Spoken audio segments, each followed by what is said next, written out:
Welcome to new video. Chaque mot que vous dites, chaque pensée que vous nourrissez, chaque émotion que vous montrez et chaque centime que vous dépensez construit la personne que vous êtes. Pas ce que vous dites être, pas ce que vous aimeriez être, mais ce que vous projetez réellement au monde. La plupart des gens vivent sans contrôle sur eux-mêmes, pris dans un cycle d'impulsion et de regrets. Ils parlent sans réfléchir, laissent leur esprit les intoxiquer, se noient dans des émotions faibles et gaspillent ce qu'ils ont sans mesurer les conséquences. Et quand le monde ne les respecte pas, ils s'indignent, comme si le respect était un cadeau et non quelque chose à gagner.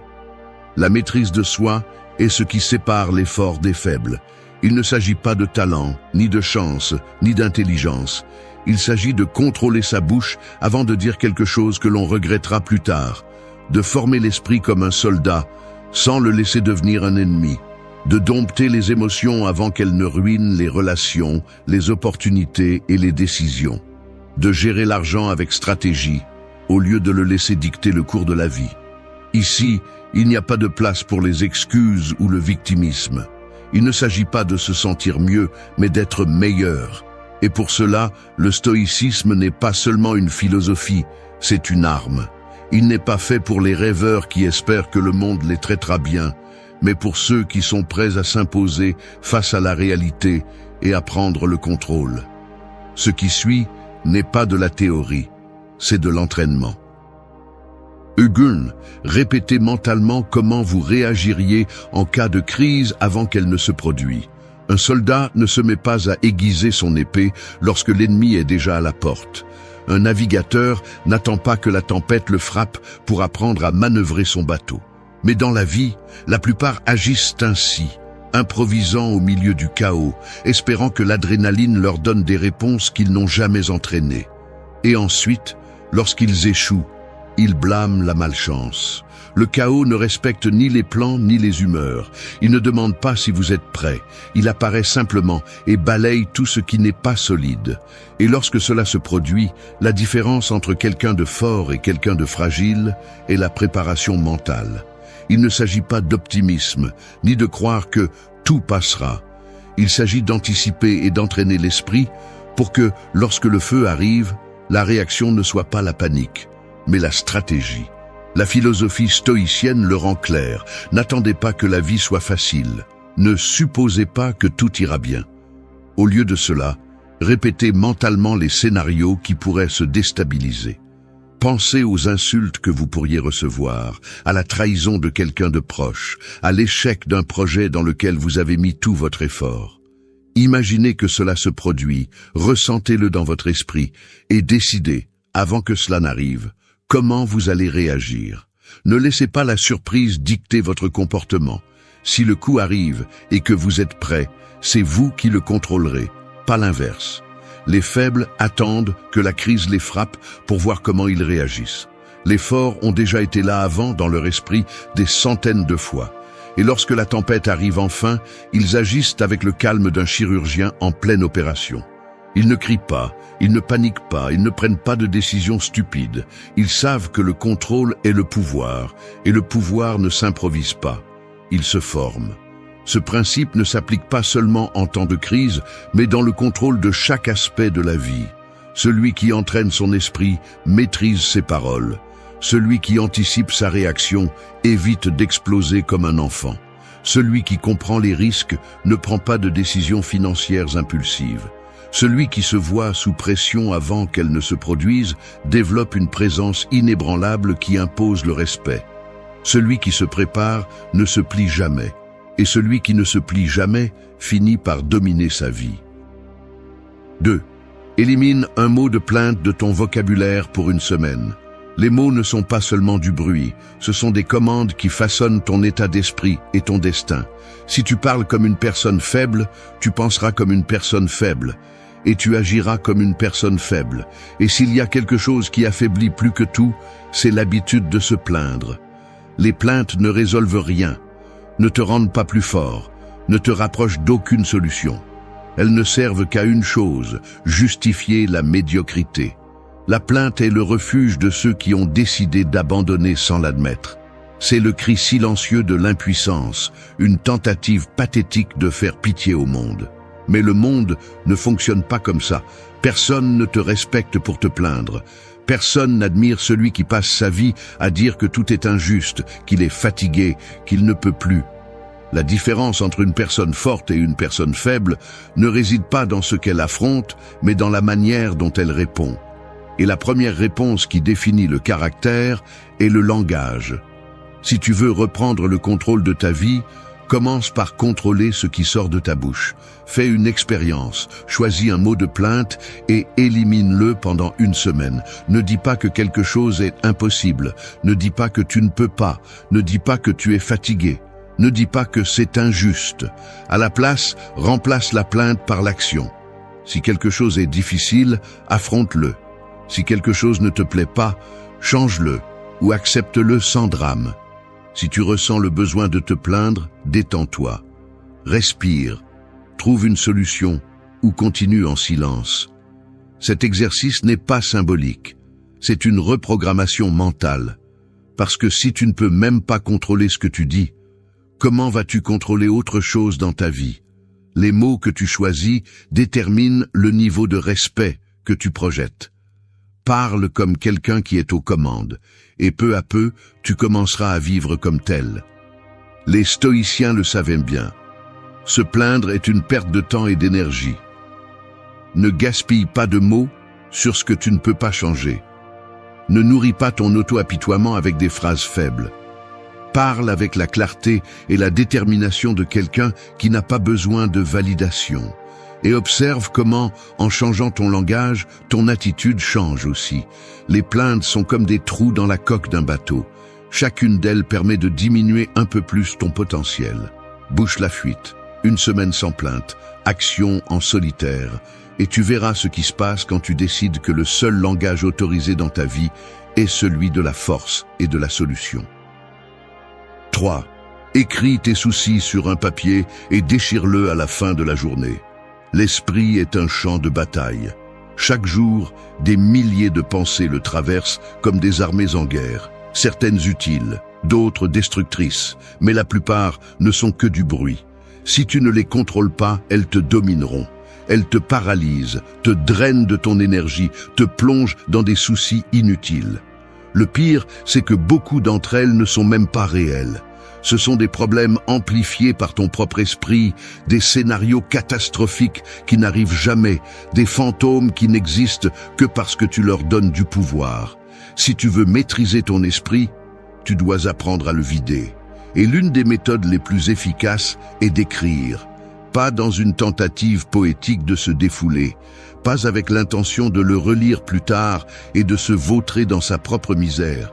Écrire pour libérer, pour lâcher prise, pour comprendre que la plupart de ce qui te préoccupe est sans importance. Et ensuite, à la fin de la journée, le détruire. Prends une feuille de papier. Note chaque chose qui te ronge de l'intérieur. Écris-le avec brutalité, sans filtre. L'inquiétude pour l'argent, la dispute avec quelqu'un, l'incertitude sur l'avenir, la colère contenue. Laisse tout sortir. Mais voici la clé. Ne le garde pas, ne l'analyse pas, ne le transforme pas en une collection de plaintes. À la fin de la journée, déchire-le, réduis-le en morceaux, brûle-le si nécessaire. Ce qui est écrit là ne mérite pas de t'accompagner le lendemain. Les stoïciens comprenaient le pouvoir de lâcher prise sur ce qui ne sert à rien. Il n'y a aucun sens à s'accrocher à des pensées inutiles. Il n'y a aucun sens à se soucier de choses que tu ne peux pas contrôler. Écrire tes soucis et les détruire est une façon symbolique, mais brutalement efficace, de rappeler à ton esprit qui est le patron. Fais cela chaque jour, et tu remarqueras quelque chose d'étrange. Beaucoup de choses qui hier semblaient être la fin du monde te font rire aujourd'hui.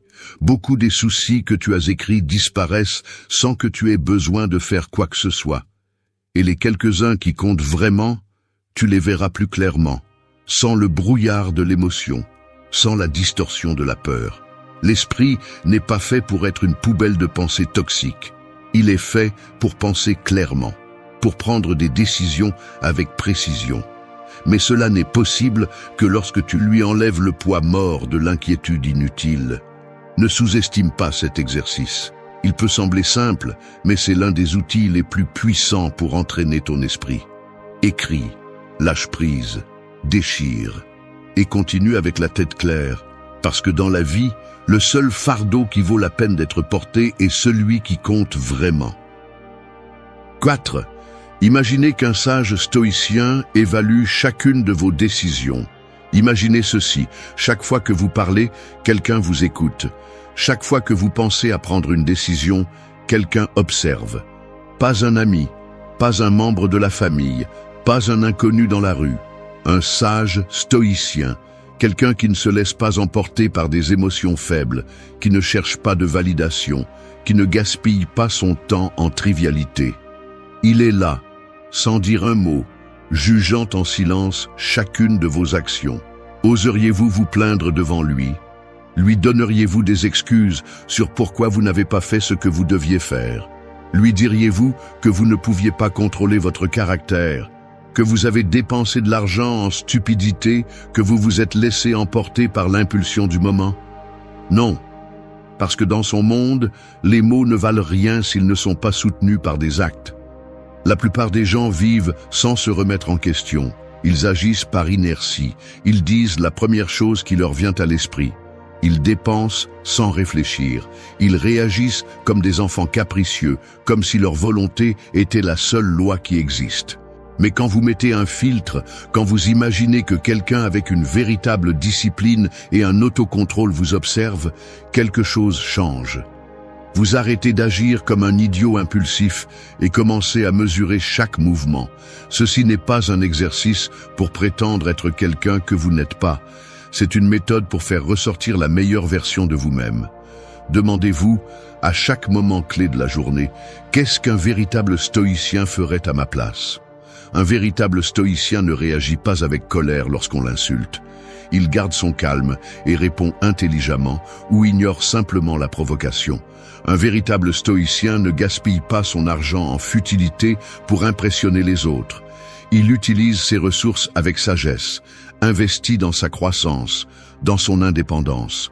Un véritable stoïcien ne permet pas à ses émotions de le dominer.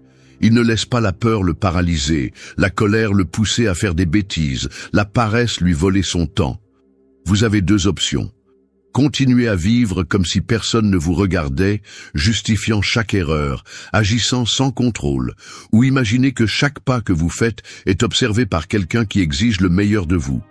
Pas comme une punition, mais comme une norme. Le respect ne se mendie pas, il se gagne. Et pour le gagner, vous devez commencer à agir comme quelqu'un qui le mérite. Pas quand cela vous convient, pas quand vous vous sentez bien, mais toujours. À partir d'aujourd'hui, vivez comme si vous étiez sous le regard d'un sage. Et quand viendra le moment d'évaluer votre vie, assurez-vous que la réponse ne soit pas la honte. 5. En te levant, rappelle-toi que rien ne t'appartient vraiment. Lève-toi, regarde autour de toi, ta maison, tes vêtements, ton argent, même les personnes que tu aimes. Rien de tout cela n'est vraiment à toi. Tout ce que tu as est emprunté au temps, et à tout moment, on peut te le reprendre. C'est la vérité que la plupart préfèrent ignorer, mais plus tôt tu l'accepteras, plus fort tu seras. Le problème de croire que quelque chose t'appartient est que tu deviens faible par peur de le perdre. Tu t'accroches, tu t'obsèdes, et quand tu le perds, parce que tôt ou tard tu le feras, la douleur te déchire. Mais si chaque matin tu te rappelles que rien n'est permanent, tu cesses d'avoir peur. Et quand tu cesses d'avoir peur, tu te libères. Les stoïciens le pratiquaient tous les jours. Memento mori, rappelle-toi que tu vas mourir.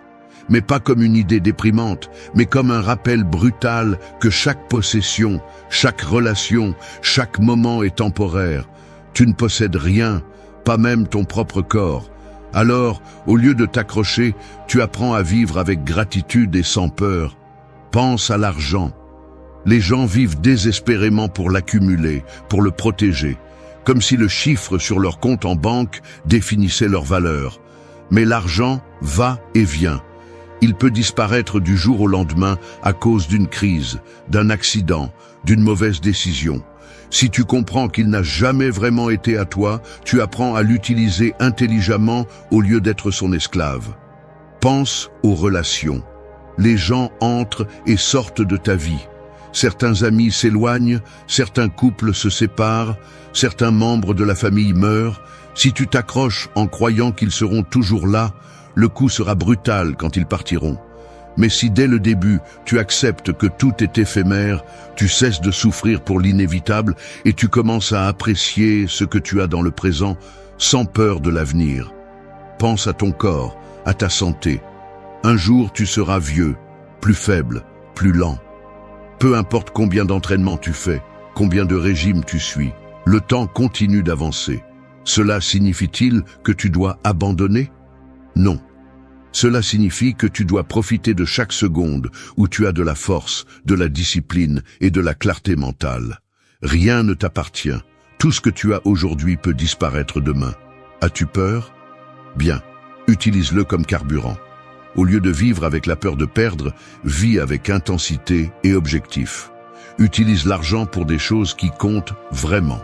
Aime les gens sans t'obséder à les retenir. Entraîne ton corps parce que tu le peux, non pas parce que tu crois qu'il sera toujours le même. Si tu comprends cela, le monde ne pourra plus te contrôler. Et celui qui n'est contrôlé par rien est véritablement libre. 6. Fais une tâche désagréable comme si tu étais un moine accomplissant un rituel. La plupart des gens font le strict minimum pour éviter l'inconfort. Ils fuient les désagréments, repoussent ce qui est difficile, se plaignent à la moindre effort. Mais ce qu'ils ne comprennent pas, c'est que la discipline ne naît pas du désir, mais de la maîtrise. Et la maîtrise se forge dans la friction, dans la répétition, dans la capacité à faire ce qui doit être fait, qu'on se sente bien ou non. C'est là qu'intervient la mentalité stoïcienne. Transforme l'agréable en une pratique de contrôle, en un test de caractère. Au lieu de voir les tâches désagréables comme une punition, transforme-les en un entraînement, en un rituel qui façonne ta force mentale. Pense à un moine. Il ne se lève pas à l'aube parce qu'il en a envie. Il ne médite pas pendant des heures parce qu'il aime ça. Il ne jeûne pas parce qu'il aime avoir faim. Il le fait parce qu'il comprend que chacune de ses actions fait partie d'un processus plus grand. Un rite qui renforce son esprit et le distance des impulsions faibles du corps et de l'esprit. C'est ainsi que tu dois affronter chaque tâche désagréable dans ta vie. Tu dois te lever tôt. Ne le fais pas en te plaignant. Fais-le avec un but, comme si c'était un rituel sacré. Ouvre les yeux, lève-toi sans hésiter, sens le contrôle absolu sur ton corps et ton esprit. Tu dois faire de l'exercice quand tu n'en as pas envie. Ne pense pas à savoir si tu aimes ça ou non.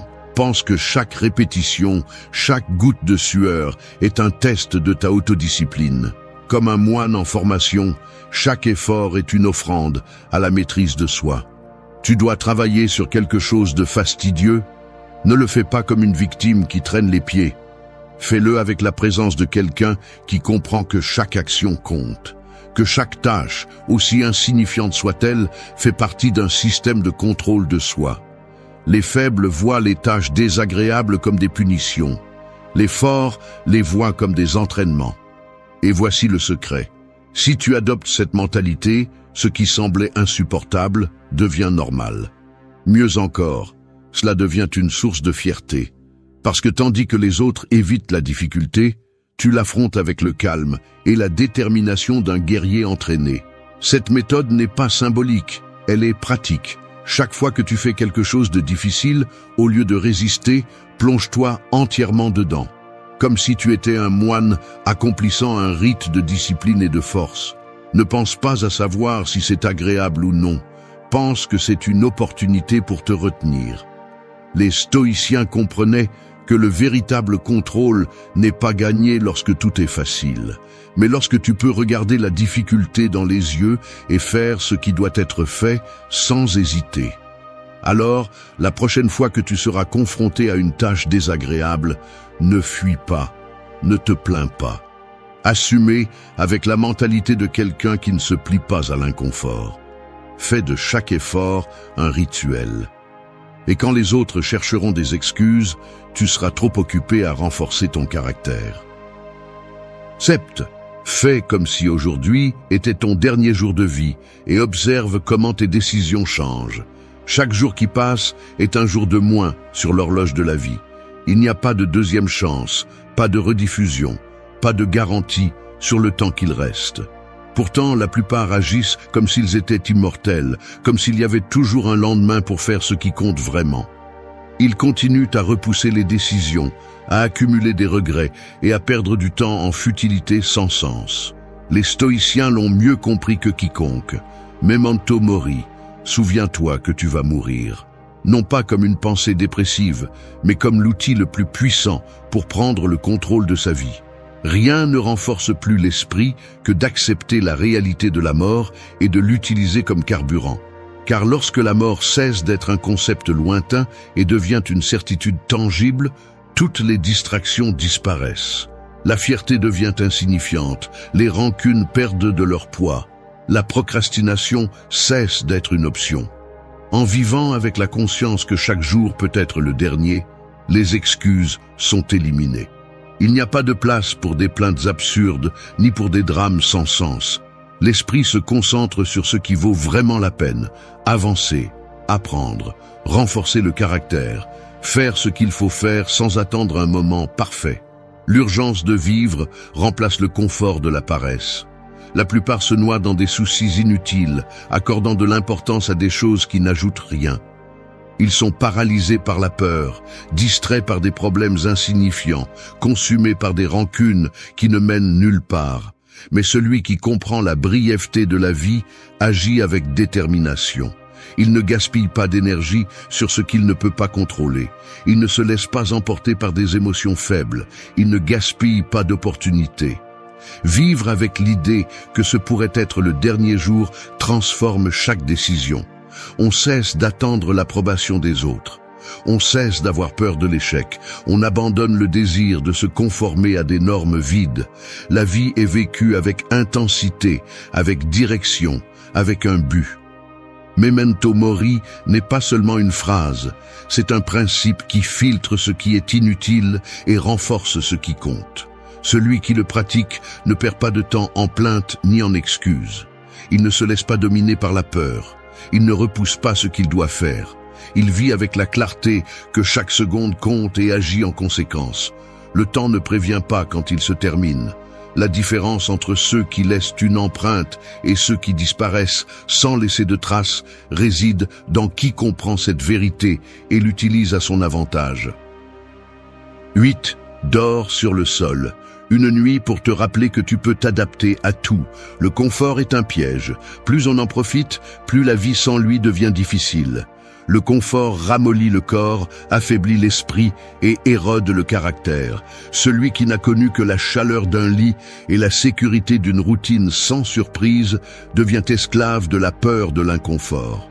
Les stoïciens comprenaient que la seule façon d'être vraiment fort était de s'exposer à l'adversité avant que la vie ne l'impose. Ils n'attendaient pas la pénurie pour apprendre à vivre avec peu, ni la crise pour entraîner la résistance. Ils pratiquaient la dureté, volontairement, pour que lorsque le véritable coup arrive, ils ne soient pas trouvés faibles. Dormir sur le sol une nuit n'est pas un sacrifice, c'est un entraînement. Le corps protestera. Il ressentira la dureté du sol, le manque d'abri, le choc contre l'absence de confort. L'esprit s'excusera, essaiera de convaincre qu'il n'y a pas besoin de le faire, que le lit est là, disponible, en attente. Mais c'est précisément ce test qui forge le caractère. Résister à l'envie de céder est le véritable exercice. La capacité d'adaptation est ce qui sépare les forts des fragiles. Celui qui dépend du confort, du luxe, de la routine établie, vit dans la peur de le perdre. Mais celui qui sait qu'il peut dormir sur le sol et se lever le lendemain avec la même détermination comprend que la véritable force ne vient pas de l'extérieur, mais de l'esprit. Dans un monde où tout le monde cherche à éviter le moindre malaise, être capable de supporter l'inconfort sans se briser est un avantage brutal. Rien dans cette vie n'est garanti, ni la stabilité économique, ni la sécurité d'un foyer, ni la certitude de l'avenir. celui qui n'est pas préparé à perdre ce qu'il a vit avec l'anxiété que tout peut s'effondrer à tout moment. En revanche, celui qui a appris à supporter la dureté de l'essentiel marche sans peur. Cet exercice n'est pas symbolique, c'est un véritable test. Dormir sur le sol une nuit signifie sortir de la bulle de confort, observer la réaction du corps, affronter la résistance de l'esprit et prendre le contrôle.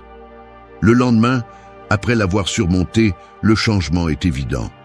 L'esprit se tient, la dépendance au confort se réduit et la confiance en sa propre résistance se renforce.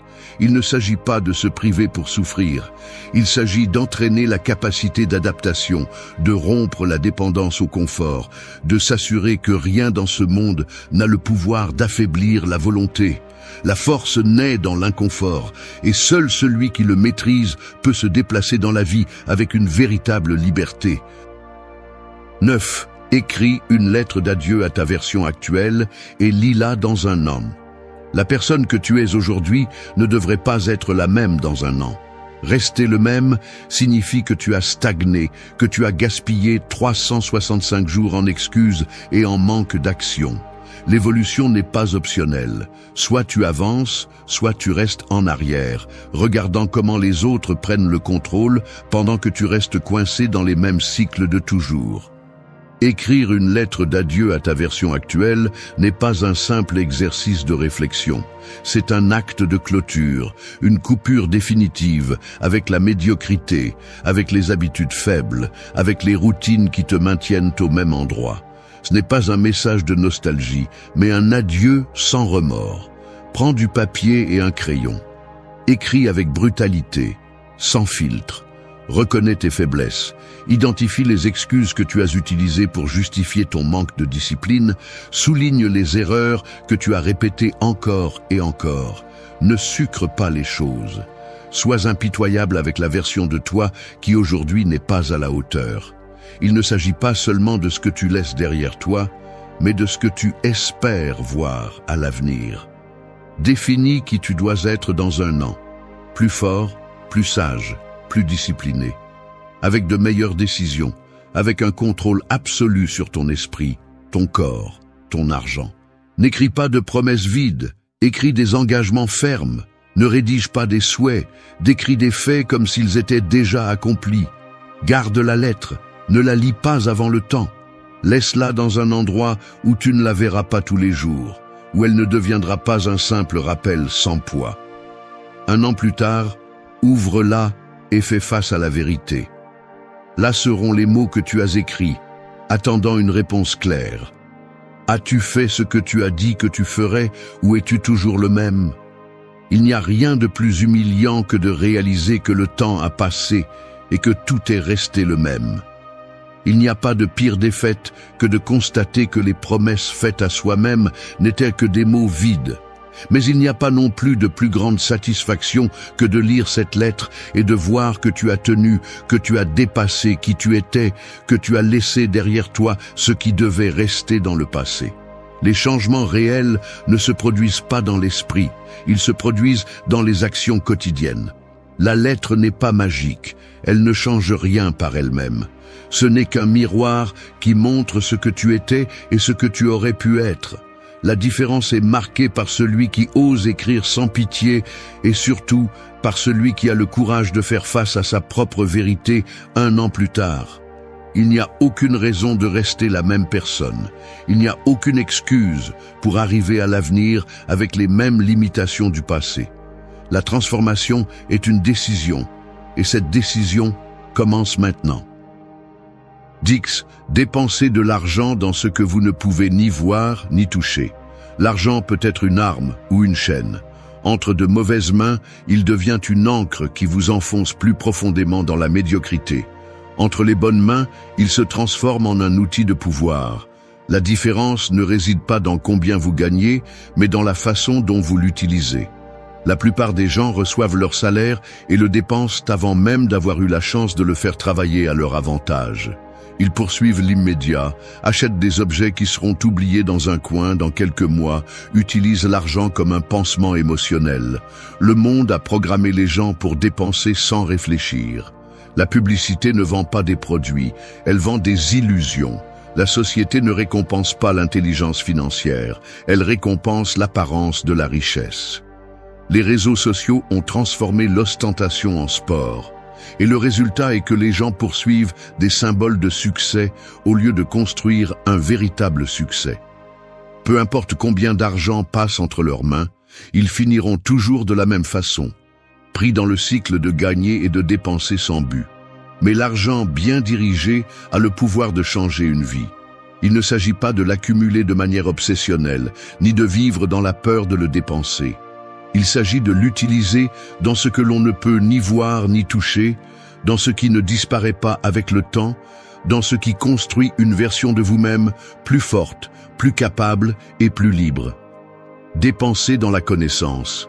Un livre, un cours, un mentorat. Il n'y a pas d'investissement plus puissant que celui que l'on fait dans l'esprit. La différence entre quelqu'un qui avance et quelqu'un qui stagne réside presque toujours dans ce qu'ils savent. Alors que certains dépensent dans des plaisirs éphémères, d'autres investissent dans des informations qui leur ouvriront plus de portes à l'avenir. Dépensez dans les expériences. Quelque chose qui défie votre esprit et votre corps. Quelque chose qui vous sort de la routine.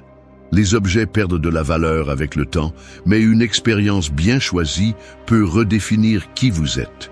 Un voyage, une compétition, un défi personnel, n'importe quoi qui vous fait sortir de votre bulle. Dépensez dans votre avenir, investissez dans ce qui vous donnera plus d'options, plus de liberté. Apprenez à faire travailler l'argent pour vous, au lieu de passer toute votre vie à travailler pour lui. La plupart des gens restent pris dans le cycle de survie mois après mois, mais ceux qui maîtrisent cela construisent une réalité où ils ne dépendent de personne. Le respect ne se gagne pas avec des biens matériels. Il se gagne avec la capacité de contrôler son propre destin. Celui qui sait gérer son argent intelligemment ne sera jamais un esclave du système. Il ne sera jamais obligé de vendre son temps au plus offrant. Dépensez dans ce que vous ne pouvez ni voir ni toucher, car c'est là que se trouve le véritable pouvoir. La différence entre celui qui a le contrôle sur sa vie et celui qui ne l'a pas réside dans la façon dont il utilise son argent. Et celui qui maîtrise son argent maîtrise son destin. Merci d'être resté jusqu'à la fin de la vidéo.